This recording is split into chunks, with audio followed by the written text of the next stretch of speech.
നമസ്കാരം. ഭരണം കയ്യിലുണ്ടെന്ന് വെച്ച് എന്തും ചെയ്തു കളയാമെന്ന ഇടത് സർക്കാരിന്റെ നയമൊന്നും കേരളത്തിൽ ഇനി വില പോകില്ല. CPMന്റെ പാർട്ടി കോൺഗ്രസിൽ BJPയെ തുടച്ചു നീക്കണമെന്നും BJPയെ കേരളത്തിൽ നിന്ന് വേരോടെ പറിച്ചെറിയണമെന്നും പറഞ്ഞവർ കണ്ടത് BJP അതിശക്തമായി കേരളത്തിൽ വേരൂന്നിയ കാഴ്ചയാണ്. അതും ലോക്സഭാ തിരഞ്ഞെടുപ്പ് വേണ്ടിവന്നു.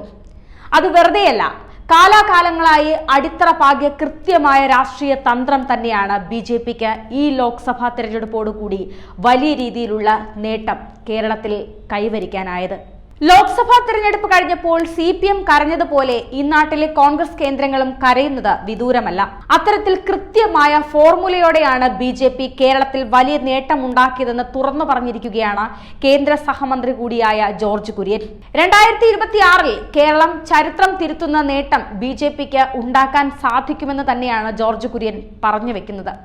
കേരളത്തിൽ മറ്റു രാഷ്ട്രീയ പാർട്ടികൾ BJPയോട് അടുക്കാവുന്ന നിലയിലായെന്നും ഇടതു വലതു മുന്നണികൾക്കപ്പുറം BJPയുടെ നേതൃത്വത്തിൽ പുതിയ മുന്നണി രൂപപ്പെടുമെന്നും കേന്ദ്ര സഹമന്ത്രി ജോർജ് കുര്യൻ പറയുന്നു. സ്വന്തം നിലയിൽ 25% വോട്ട് വിഹിതത്തിലേക്ക് എത്തുന്നതോടെ കേരളത്തിൽ BJP വലിയ ജയമുറപ്പിക്കുന്ന സ്ഥിതി വരും.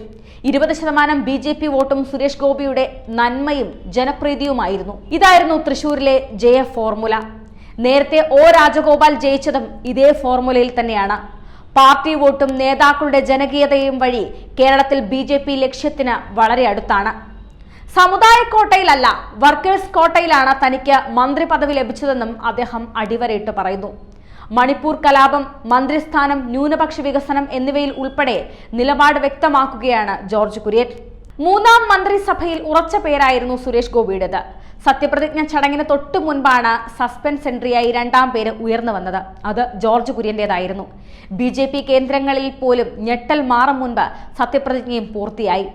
കേരള BJPയിലെ മാത്രമല്ല, ദേശീയ തലത്തിൽ തന്നെ BJPയുടെ ന്യൂനപക്ഷ മുഖമായി നിൽക്കുന്ന നേതാവ് ജോർജ് കുര്യന് അർഹമായ പരിഗണന അതാണ് മൂന്നാം മോദി സർക്കാരിൽ നിന്ന് ലഭിച്ചത്.